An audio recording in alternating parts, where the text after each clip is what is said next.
At Starbound, we tell stories the human way, not with artificial voices or AI slop. In the end, what's HFY without humanity? Subscribe to keep it this way. My name's GeneralG. Let's begin. It was the last bureaucratic procedure before the Galactic Council recognized and allowed the Trix people to declare war on Earth. Earth was supposed to send an envoy and attempt one final mediation, though in Quar's mind, and in the minds of all Trix, this was merely a formality. They suspected both sides already knew there was nothing the envoy could say that would change anyone's mind. At least, that's what they believed. Quar stood in his tower office, his blue-scaled fingers drumming against the stone windowsill with an irregular rhythm that betrayed his tension. Below, the capital city of Trixon sprawled across the valley, its metallic buildings reflecting the light of their twin suns. He should have felt powerful, standing here in the highest point of the War Council's headquarters, but instead, a knot of something uncomfortably close to anxiety coiled in his chest. The human would arrive any moment now. His guards had been dispatched nearly half an hour ago to escort the envoy from the landing pad to this very room.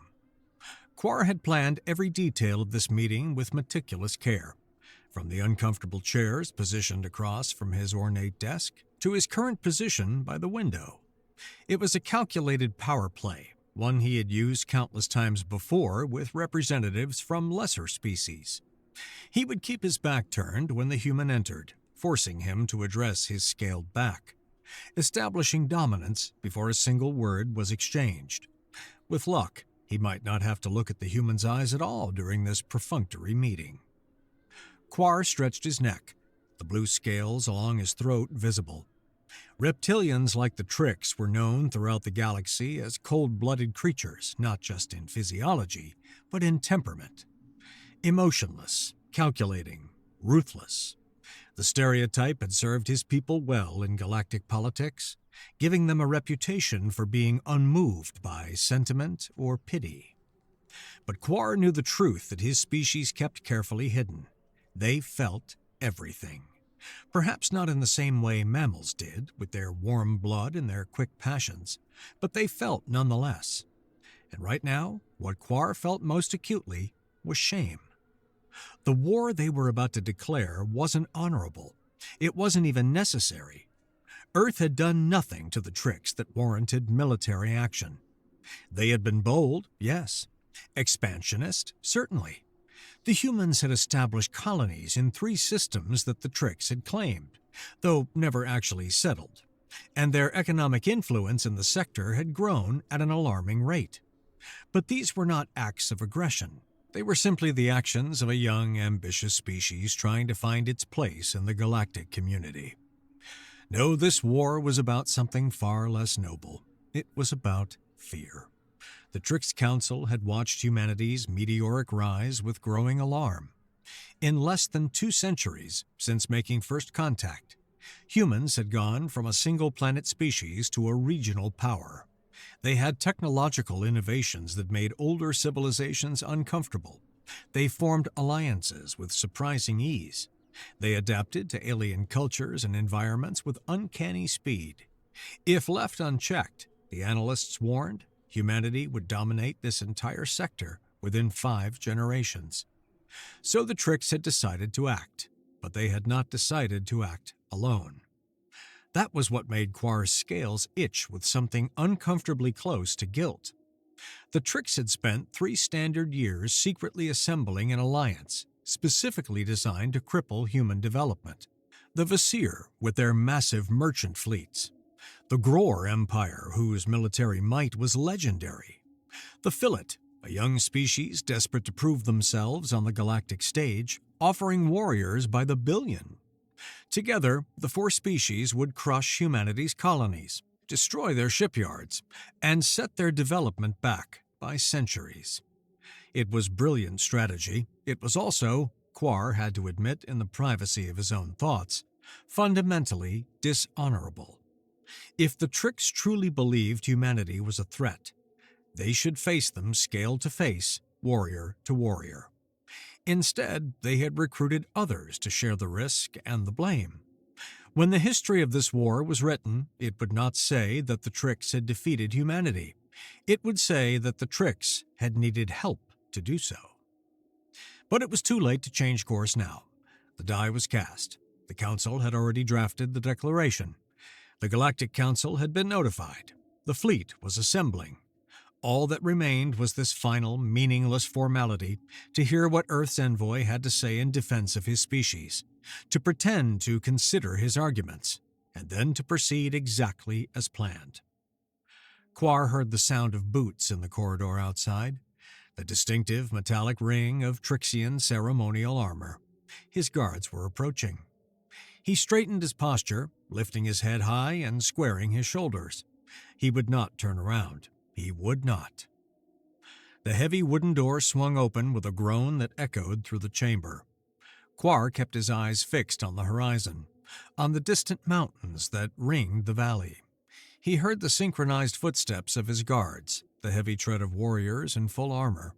Blue-scaled and imposing, his personal guard were chosen from the finest military families, each one standing over 7 feet tall when fully upright. He heard them enter, heard them take their positions flanking the doorway. And then he heard something else. Lighter footsteps, softer, a different rhythm entirely. The human. Quar's fingers tightened on the windowsill. He had seen humans before, of course. There were human diplomats in the Galactic Council chambers, human merchants in the trading posts, even human tourists on some worlds. But he had never been alone in a room with one. He had never had to face one knowing what his people were about to do to theirs. The footsteps crossed the room. Quar waited for them to stop in front of his desk, waited to hear the human shuffle awkwardly, waiting for acknowledgement. Instead, he heard the scrape of wood on stone, a chair being pulled out, and then the creak of someone settling into it. Quar's eyes widened slightly. The human had sat down, without being invited, without even waiting for Quar to turn around. He heard his guards shift, heard the subtle rustle of hands moving toward weapons. Quar raised one hand in a subtle gesture, commanding them to stand down. This was unexpected. Humans were supposed to be anxious about first contact with predator species. The psychological profiles said they retained instinctive fear responses to reptilian features. They should be uncomfortable, differential even, not making themselves at home in his office. Quar swallowed hard, his throat working around the movement. His eyes remained fixed on the horizon, but his mind was entirely focused on the human behind him. What was the creature doing? He could hear small sounds, movement, the rustle of fabric. What was that chewing? Quar's tail went rigid involuntarily. The human was eating something, in his office, without permission. He stood there for a long moment, locked in a silent battle with himself. His carefully planned power play was disintegrating. He could either continue staring out the window while the human apparently had a snack, or he could turn around and regain control of the situation. Neither option felt satisfactory. The former made him look foolish. The latter meant admitting that his strategy had failed. Finally, Quar drew a slow breath and spoke, still facing the window. His voice came out deeper than usual, rougher, colored by irritation he couldn't quite suppress. "Do you know why you are here, human?" There was a moment of silence. Then a voice replied, male, if Quar's understanding of human vocal dimorphism was correct. The tone was remarkably casual, almost bored. "I'm here to avoid a war." The simplicity of the statement almost made Quar laugh. He did laugh, actually, a harsh sound that rumbled up from deep in his chest. It echoed off the stone walls of his office. "As if a war can be avoided," he said, shaking his head. "The declarations have been drafted. The Council has been notified. My fleet is assembling as we speak. This meeting is a formality, human, nothing more." He then turned, ready to see the despair in the human's face, ready to watch hope die in those alien eyes. He had prepared himself for this moment, had steeled himself against any sympathy he might feel. This was war. This was necessity. The human needed to understand that. Quar stopped mid-turn, his words dying in his throat. The human sat in one of the deliberately uncomfortable chairs Quar had selected, but he had somehow made himself entirely comfortable. His feet, still clad in what looked like remarkably casual footwear for a diplomatic envoy, were propped up on Quar's desk. His hands were behind his head, fingers interlaced, elbows out. And most egregiously, most impossibly, there was an open container on the human's lap. Quar's container, the one where he kept his carefully rationed supply of crystallized sugar fruits from his home province, and the human was eating them. He had made himself at home. Quar stood frozen, his mouth hanging slightly open, his carefully prepared composure completely shattered. This was... He didn't even have words for what this was. No diplomat in the history of tricks had ever, no species had ever shown such casual disrespect in the War Council chambers. His mind spun, trying to process what he was seeing, trying to formulate a response. The human smiled at him. It wasn't a nervous smile or an apologetic smile. It was the smile of someone completely at ease, enjoying a private joke. Quar found his voice, though it came out strangled, higher than he intended. Are you not afraid that I will call my guards and have your head removed from your body?" The human actually laughed. It was a warm sound, genuinely amused. He popped another crystal fruit into his mouth, chewed, swallowed, and then gestured vaguely toward the window. "With the entire Galactic Council fleet in orbit around this planet to ensure my safety?" He shook his head. "Not a bit." Of course, the Council fleet. Quar had forgotten about that detail, or rather, he had dismissed it as irrelevant. But the human was right. Any harm that came to Earth's envoy while under the Council's protection would bring sanctions, possibly even military intervention. The human wasn't just being disrespectful. He was being disrespectful because he could be. Quar felt something crack inside him. Not anger, actually, though there was anger there. More like the collapse of a carefully maintained facade. He had prepared for a frightened human, a desperate human, perhaps even a proud but defeated human. He had not prepared for this. With a sigh that seemed to come from the very core of his being, Quar walked, almost shuffled, to one of the uncomfortable chairs he had prepared for the human and lowered himself into it. The seat was every bit as terrible as he had intended it to be, hard and angled wrong for the trick's spine. He shifted, trying to find a position that didn't make his scales itch, and finally settled into something approximating comfort. The human watched him with those unsettling forward-facing eyes, still smiling slightly. Quar leaned back in the terrible chair, crossed his arms over his chest, and stared at the human. "Fine," he said, his voice flat. "Have your fun, eat my food, disrespect my office. Enjoy these small victories while you can, because I promise you, human, you will not be having fun when our alliance attacks Earth, when the Vizier blockade your trade routes, when the Gror fleet burns your colonies, when the Fillet warriors land on your worlds. Then we will see how comfortable you are." The human's smile didn't waver. Instead, he reached into a bag Quar hadn't noticed before, resting on the floor beside his chair. When his hand emerged, he was holding something that made Quar's mind stutter with incomprehension. It was a newspaper. An actual physical newspaper, printed on what looked like real paper. Quar hadn't seen physical media in decades. Even the most traditional species had moved to digital formats.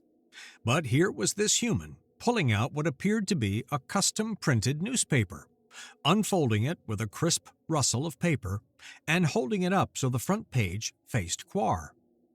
"About that alliance," the human said, his tone conversational, almost friendly. "You apparently don't have one anymore." He tilted his head, the smile growing wider. "And if your species wants to engage in war against Earth, Well, it will be a fair war, just tricks against humans. Very fair. The words didn't make sense. They couldn't make sense. Quar felt his mind grinding against them, trying to find purchase, failing.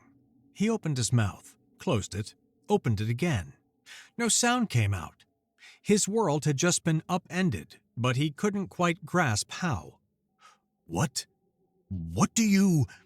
He couldn't even form the question. His thoughts were moving too fast, colliding with each other, fragmenting. The human waited patiently, still holding the newspaper, still smiling. Quar forced himself to breathe, slowly, deeply. He was a member of the War Council. He had commanded fleets. He had negotiated treaties with a dozen species.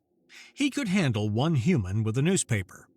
He drew himself up, trying to reclaim some dignity. "That's impossible," he said, and his voice was steadier now, more controlled. "3 species have sworn loyalty to our alliance. They have signed documents, official treaties. The Vizier, the Gror, the Fillet. All have committed forces. All have agreed to coordinate with our fleet. These are not agreements that can be unmade overnight." The Vizier, the Gror, and the Fillet? The human's eyebrows rose. Those 3 specifically? From that red star, in the Fillet's case. A chill ran down Quar's spine. "How did you know that?" The human laughed, not mockingly but with genuine amusement, and tossed the newspaper across the desk. It landed in front of Quar with a soft thump, pages spreading. "Why don't we read together?" the human said, pulling out a small data pad from another pocket. "I've got the digital version here, but I thought you might appreciate the tactile experience." "Oh, and don't worry, we translated everything into Trixian. Figured it would save time." Quar stared at the newspaper. The masthead read Galactic Times in perfect Trixian script. Below it, in large letters, was a headline that made his blood, cold or otherwise, run even colder. "Visage Collective signs 200-year non-aggression pact with Earth." His hands moved without conscious thought, pulling the newspaper closer, his eyes scanning the article beneath the headline. It was dated 3 days ago. 3 days. And it had all the markers of authenticity. The official seal of the Vizier Council, quotes from their high speaker, even a photograph of the signing ceremony. Humans and Vizier standing together, styluses hovering over digital documents. "How?" Quar's voice was weak. "How is this possible?" The human leaned forward a bit, his feet finally coming off the desk. He set down the container of crystal fruits and folded his hands in his lap. The casual disrespect was gone, replaced by something more serious, though the slight smile never quite left his face. "Would you like the short version or the long version?" he asked. "I've got time if you've got patience." Hello, Starbound listeners, this is GeneralG. I would like you to click the like button. That's all I want you to do. As you know, on social media, everything depends on likes and clicks and follows and friends. You can help out this channel in unimaginable ways just by clicking like. Thank you. And now, back to the story. "Would you like the short version or the long version?" he asked. "I've got time if you've got patience." Quar couldn't look away from the newspaper. "Tell me." "All right then." The human settled back in his chair. The Vizier situation was actually the easiest to resolve, though it took some legwork. See, we did an economic analysis about 6 months ago. Very thorough, very detailed, and we discovered something interesting. He paused, and Quar found himself leaning forward despite himself, needing to hear this. "The Vizier people," the human continued, "has built their entire economy around trade. That's not surprising. Everyone knows they're merchants first and everything else second. But what they apparently didn't realize is just how dependent they'd become on trading specifically with Earth. It wasn't intentional on anyone's part. It just sort of happened. Over the past 50 years, humans and Vizier have developed this incredibly complementary relationship. We produce things they need. They produce things we need. The trade routes are efficient. The cultural exchange has been smooth. It works. Quar's mind was racing. He had, in fact, raised concerns about the Vizier's economic ties to Earth during the alliance negotiations. But the Vizier representatives had assured him it was manageable. They could buy from other sources. They could adjust their supply chains. It would be fine. We started making a list, the human said, his tone almost conversational now, as if discussing the weather rather than the disillusion of a military alliance. All the things the Vizier import from Earth that they can't easily manufacture themselves or get from other sources. Medical equipment using biocompatible polymers we developed. Entertainment media. Apparently, they really love human music and literature. Specialized ship components. Agricultural products from our colonies. The list kept growing. We got to page 70 before we stopped counting. He let that sink in for a moment. Then we looked at what would happen if we stopped trading with them. Not as a threat, understand, just as a practical exercise. What would happen to the Vizier economy if Earth and all its colonies suddenly disappeared from their trade network? The human shrugged. Turns out the answer is complete collapse within 18 months. Their medical system would fail first. Then their food distribution network, then their industrial base would start grinding to a halt as they ran out of components they can't make themselves. Quar's scales felt suddenly cold. You threatened them with economic warfare. No, the human said, and his voice was surprisingly gentle. We didn't threaten them, we informed them. Big difference. We sent a delegation to their homeworld, very friendly, very diplomatic. We brought all of our data with us. We said, here's what we've discovered. We thought you should know, because if we go to war, obviously all trade between our peoples stops immediately. And according to our analysis, that would be really, really bad for you. For us too, but you'd have it worse. The human smile turned slightly sad. You know what the Vizier response was? They thanked us. Genuinely thanked us for bringing it to their attention. Because they ran their own analysis and they discovered we were right. They'd been so focused on the military aspects of the alliance that they hadn't considered the economic consequences. The idea of joining what they started calling the Suicide Pact died pretty quickly after that. Especially when we offered to extend our current trade agreements for 2 centuries with very favorable terms. Quar remembered the arguments with the Vizier representatives, their sudden coldness, their evasive responses when pressed for commitment timelines. He had assumed they were negotiating for better terms in the alliance. Instead, they had been looking for a way out. So you bought them off, Quar said bitterly. We reminded them of reality, the human corrected. They made their own choice. Nobody forced them to sign a non-aggression pact. We just helped them see what they stood to lose.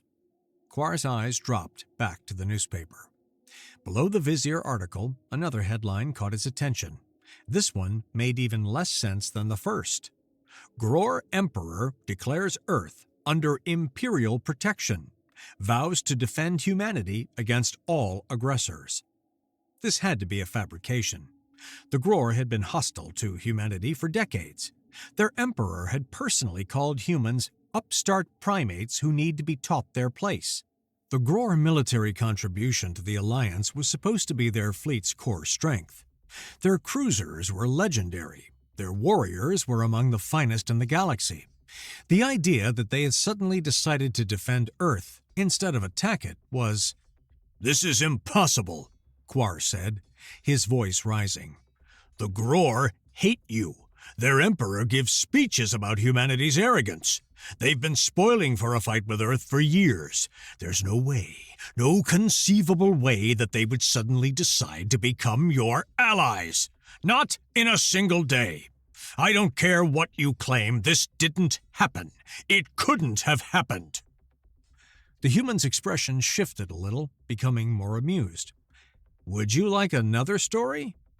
Quar gestured sharply at the newspaper. "Please, enlighten me. Tell me how you somehow convinced the Gror Empire to abandon an alliance, then spend 3 years negotiating and instead swear to defend you. This should be fascinating." "It actually is kind of fascinating," the human agreed. "Though it's also kind of stupid depending on your perspective. See, it turns out the Gror Empire has wanted to be allies with Earth for about a century now." "That's absurd. They've been hostile." "They've been bitter and resentful," the human interrupted gently. "There's a difference. Think about it. Have the Gror ever actually attacked human ships? Ever fired on our colonies? Ever done anything beyond strongly worded speeches and diplomatic coldness?" Quar opened his mouth to argue, then stopped. The human was right. For all their aggressive rhetoric, the Gror had never acted on it. The Gror's emperor father proposed an alliance with Earth about 90 standard years ago, the human explained. Very formal, very traditional. Earth's diplomatic corps at the time was pretty new to galactic politics. We were still figuring out how things worked. So, when the Gror emperor, the previous emperor, proposed his terms for alliance, we said no. We thought we were negotiating. We thought we'd counteroffer. But to the Gror, we weren't negotiating, we were rejecting them. Insulting them. The human spread his hands. So they've spent the last century being angry about it, getting more and more bitter, building up this whole narrative about how humans are arrogant and disrespectful, all because we said no to their one condition for alliance. "What condition?" Quar asked, though part of him wasn't sure he wanted to know. "The Gror Emperor, the current one, would only accept an alliance if a human ambassador married his daughter." Quar stared. "What?" "Yeah." The human smile was wry now. "It's very medieval by our standards, very dynastic marriage, cement the alliance with family bonds kind of thing. The Grors are big on that sort of symbolism. Apparently his daughter is also next in line for the throne, so having a human as prince consort would signal to their whole empire that humans were part of the family, so to speak." "And Earth refused this?" "For 90 years, yes. Because we don't do arranged marriages anymore. We don't trade people like political assets. The idea of telling someone, hey, you need to marry this alien princess you've never met for diplomatic reasons, felt wrong to us. So we kept saying no, and the Gror kept getting more bitter. And that bitterness made them easy to recruit when you started putting together your alliance." The human leaned forward. "But here's the thing, Quar. We don't do arranged marriages, but we do have volunteers. So we went back to the Gror Emperor 3 weeks ago and said, 'About that condition for alliance, we accept.'" Quar felt dizzy. You just agreed? After a century of refusing?" "We explained the situation to our diplomatic corps. We explained what was at stake. And we asked for volunteers. People who were willing to, as we put it, take one for the team and prevent a war. We expected maybe a dozen responses. We got over 300,000. Ha! The human laughed. "Turns out a lot of humans think marrying an alien princess sounds like an adventure. We did extensive background checks, psychological evaluations, cultural compatibility assessments, and we found someone perfect. Young guy, career diplomat. Single, willing, and actually excited about the opportunity." He reached into his bag again and pulled out another piece of paper. This one he slid across the desk to Quar with a gentle push. "The princess is apparently quite beautiful by Gror standards," the human added. "And by human standards, too, according to our diplomat. He seems genuinely happy about the whole arrangement. They've been video chatting for the past 2 weeks, getting to know each other. It's actually pretty sweet." Quar picked up the paper. It was an invitation, printed on expensive material, embedded with holographic elements that shimmered when he tilted it. The text was in both Gror script and human English, with a Trixian translation thoughtfully added at the bottom. "You are cordially invited to the wedding ceremony of Princess Coronel of the Gror Empire and Ambassador David Lewis of Earth." The date was 2 months away. The location was the Gror Imperial Palace. The seal of the Gror Emperor was embossed at the bottom, genuine and unmistakable. "This is authentic," Quar whispered. "Very much so. The Emperor is actually really happy about the whole thing. Apparently, he always wanted an alliance with humanity. His father wanted it too. This resolves a century of wounded pride for them. And they take marriage very seriously. Hurt a member of their family, and you've made an enemy for life.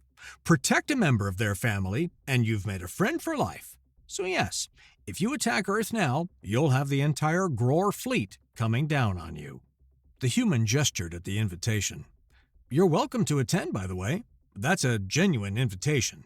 The Gror Emperor wanted to invite representatives from all the major powers to show how serious they are about this alliance."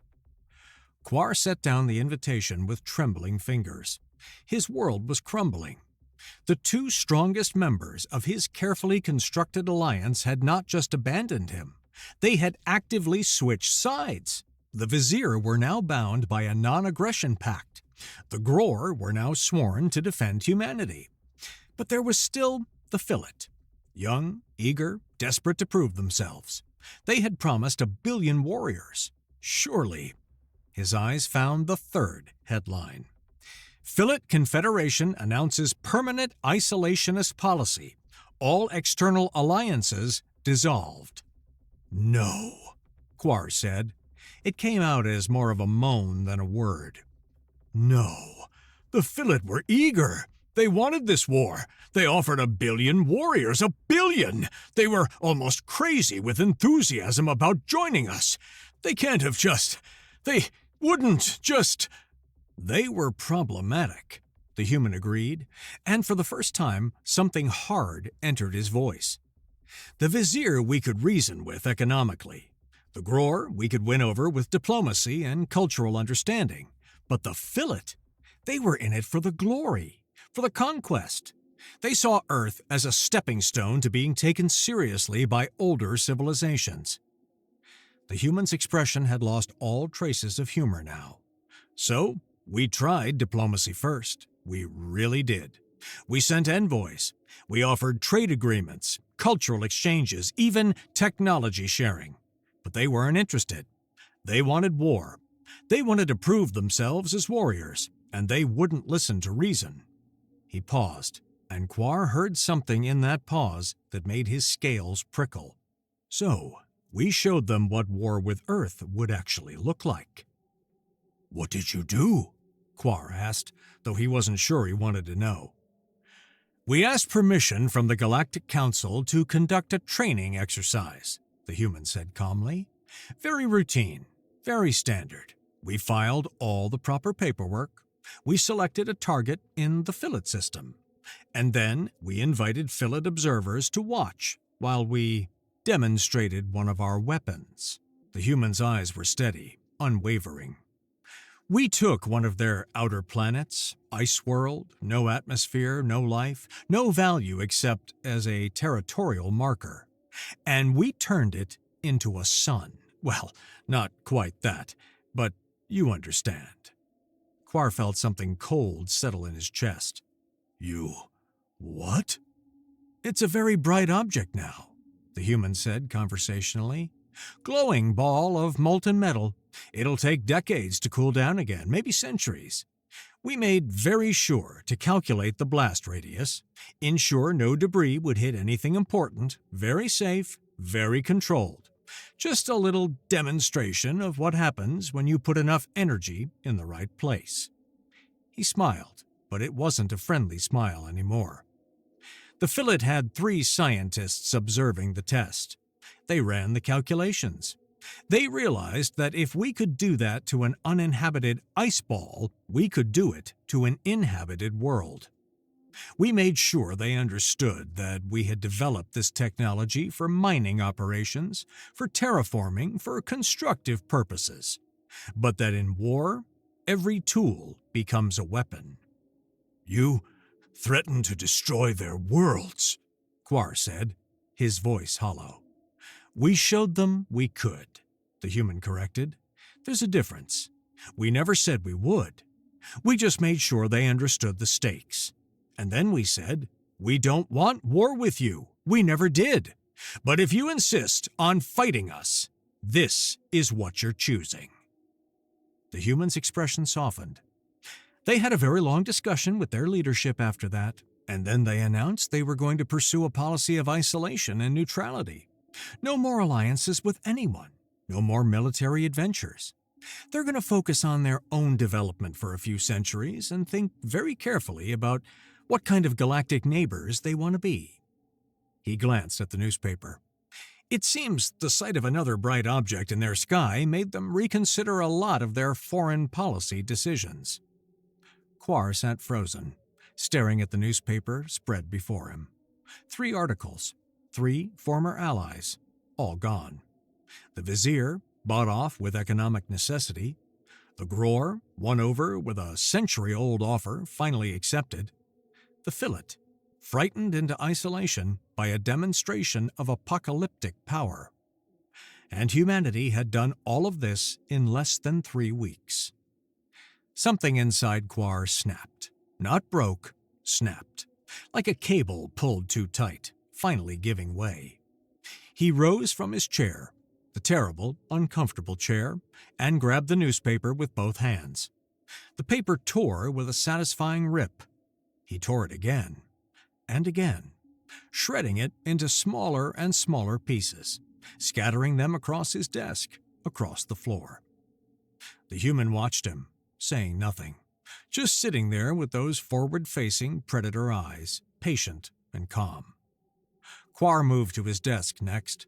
He swept his arm across its surface, sending data pads, styluses, official documents flying. They clattered against the walls, bounced off the floor. He grabbed the chair behind the desk, his chair, the ornate one that symbolized his position on the War Council, and threw it against the wall. It hit with a satisfying crack, one of the legs breaking off. He roared, the sound echoing off the stone walls, and grabbed a ceremonial sword from its display mount. For one wild moment, he considered turning it on the human. But the human just sat there, calm and unafraid, protected by the council fleet above. And Quar knew he was beaten. So instead, he brought the sword down on his desk, blade biting deep into the wood. Once, twice, 3 times. His guards burst through the door, scales rattling in alarm, weapons drawn. Quar waved them off with a sharp gesture. They hesitated, staring at the wreckage of the office, then slowly withdrew, closing the door behind them.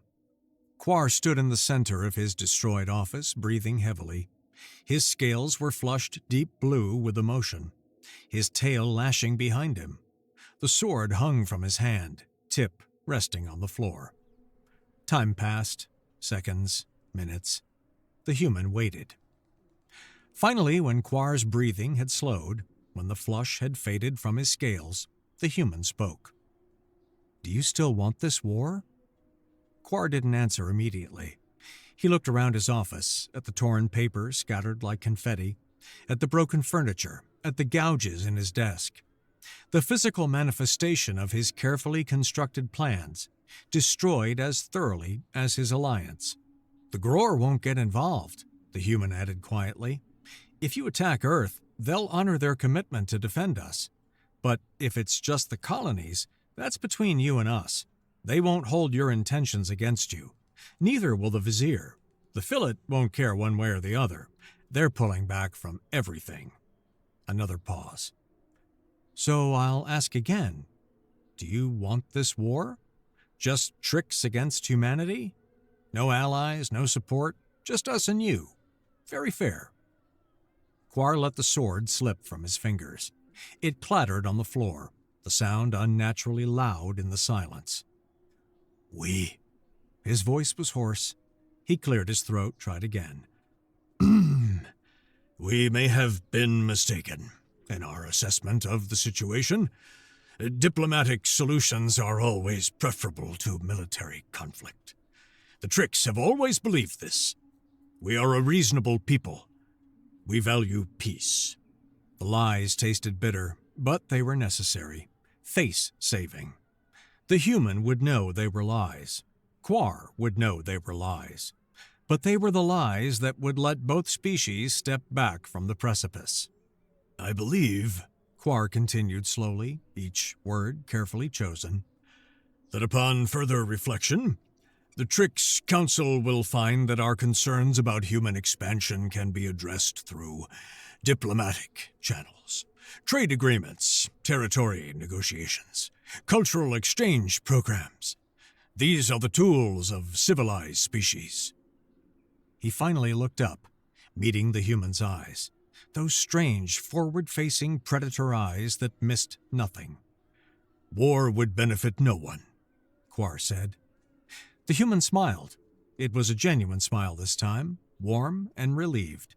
He stood up slowly, brushing imaginary dust from his clothes. He picked up his bag, slinging it over his shoulder. "I think so too," he said. "I'm glad we agree." He walked toward the door, his footsteps soft on the stone floor. When he reached it, he paused with his hand on the handle. He looked back at Quar, standing in the ruins of his office. "I hope I see you at the wedding," the human said. "David and Princess Coronel would be honored to have you there. It's going to be quite the celebration, a real joining of two peoples." Then he opened the door and was gone, leaving Quar alone with his thoughts and his broken furniture. Quar stood there for a long time after the human left. He didn't move to clean up the mess. He didn't call his guards. He just stood, staring at nothing, thinking. The Trix had spent 3 years assembling an alliance. 3 years of secret meetings, careful negotiations, promises, and compromises. They had planned every detail of the war, from the initial strikes to the occupation forces. They had calculated casualties, projected costs, estimated timelines. They had believed themselves clever, building a coalition that would overwhelm humanity through sheer force of numbers. And humanity had dismantled it all in 3 weeks. Not with force, not with threats, or at least not primarily with threats. With information, with diplomacy, with an understanding of what each species really wanted, what they really needed, what would make them abandon a war they had never truly wanted in the first place. The Vizier had wanted economic prosperity. Humanity gave them that. The Gror had wanted respect and family ties. Humanity gave them that. The Fillet had wanted to be feared. Humanity taught them fear, then offered them a graceful exit. And all of it had been accomplished by one human with a bag full of papers and a remarkable ability to make himself comfortable in hostile territory.